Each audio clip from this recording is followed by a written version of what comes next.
دوستو آج ہم جاننے والے ہیں قارون کا خزانہ اور اس کا انجام۔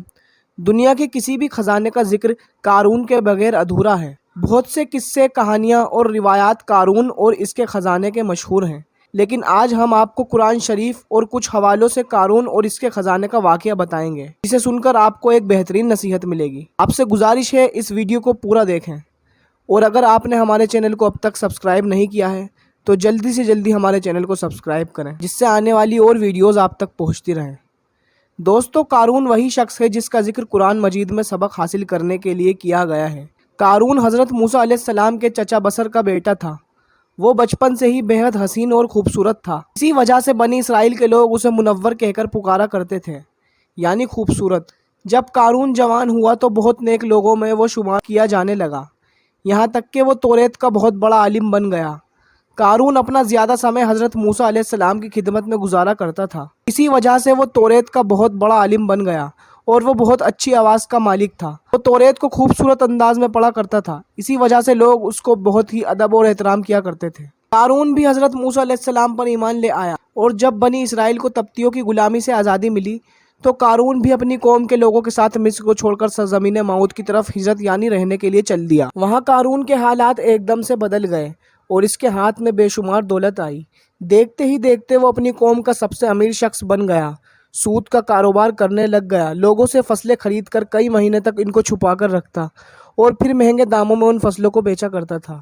پھر وہ ایسا امیر ہو گیا کہ اس کے خزانے کی چابیاں 300 اونٹوں اور خچروں پر لادی جاتی تھیں، اور ہر چابی چمڑے کی ہوتی تھی، جو کہ ایک خزانے کی چابی ہوتی تھی۔ تاریخ میں لکھا گیا ہے کہ قارون سے زیادہ دولت اور شہرت کسی شخص کو نہیں ملی، جس کا ذکر اللہ تعالیٰ نے قرآن شریف میں کچھ اس طرح سے کیا ہے: بے شک قارون موسیٰ علیہ السلام کی قوم سے تھا، پھر اس نے قوم پر ظلم کیا اور ہم نے اس کو اتنے خزانے دیے جن کی کنجیاں اٹھانا ایک طاقتور جماعت پر بھاری تھا۔ ایک اور جگہ پر اللہ تعالیٰ نے ارشاد فرمایا ہے: جب قارون سے اس کی قوم نے کہا گھمنڈ مت کرو، بے شک اللہ تعالیٰ اترانے والوں کو پسند نہیں کرتا، اور جو دولت تجھے اللہ تعالیٰ نے دی ہے اس کے ذریعے سے اپنی آخرت کو بہتر کر اور اللہ کو راضی کر، اور احسان کر جیسا اللہ تعالیٰ نے تجھ پر احسان کیا، اور زمین میں فساد مت کر، بے شک اللہ تعالیٰ فسادیوں کو پسند نہیں کرتا۔ محترم عزیز دوستو، قارون شروع میں حضرت موسیٰ علیہ السلام کے ماننے والوں میں سے تھا۔ ایک دن اللہ تعالیٰ نے حضرت موسیٰ علیہ السلام کو زکوٰۃ کا حکم دیا۔ حضرت موسیٰ علیہ السلام نے اللہ کے حکم کے مطابق اپنی قوم کو زکوٰۃ نکالنے کا حکم دیا، تو یہ سن کر قارون نے بھی حضرت موسیٰ علیہ السلام سے یہ وعدہ کیا کہ وہ بھی اپنے مال کا 1000واں حصہ زکوٰۃ میں دیا کرے گا۔ جب اس نے اپنے مال کا حساب لگایا تو ایک بہت بڑی رقم زکوٰۃ کی نکل رہی تھی۔ اس کے بعد اس کے دل میں لالچ پیدا ہو گیا اور وہ زکوٰۃ کے خلاف ہو گیا۔ اس نے ایک گندی چال چلی۔ اس نے بنی اسرائیل میں سے ہی ایک گروہ کو جمع کیا جو اس کے حمایتی تھے۔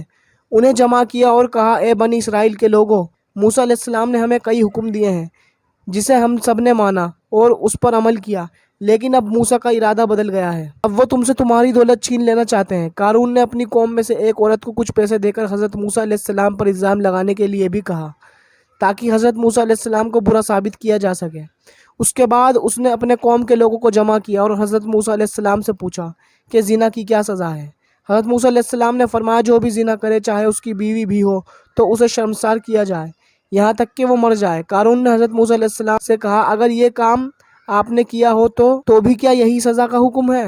حضرت موسیٰ علیہ السلام نے کہا: ہاں، اگر یہ کام میں نے بھی کیا ہو تو بھی یہی حکم ہے۔ قارون نے کہا: بنی اسرائیل کے کچھ لوگ یہ مانتے ہیں کہ آپ نے فلاں عورت کے ساتھ زنا کیا ہے۔ اس کے بعد موسیٰ علیہ السلام نے کہا: اس عورت کو میرے سامنے بلاؤ۔ اس کے بعد اس عورت کو حضرت موسیٰ علیہ السلام کے سامنے لایا گیا۔ حضرت موسیٰ علیہ السلام نے کہا: اے عورت، تجھے اس اللہ تعالیٰ کی قسم ہے جس نے بنی اسرائیل کے لیے دریا کو پھاڑ دیا اور سلامتی کے ساتھ دریا کو پار کروا کر فرعون سے بچایا، سچ کہہ دے کہ معاملہ کیا ہے؟ حضرت موسیٰ علیہ السلام کے جلال سے وہ عورت سہم کر کانپنے لگی اور اس نے پورے مجمع کے سامنے صاف صاف کہہ دیا کہ اے اللہ تعالیٰ کے نبی، مجھے قارون نے بہت دولت دے کر آپ علیہ السلام پر جھوٹا الزام لگانے کے لیے کہا ہے۔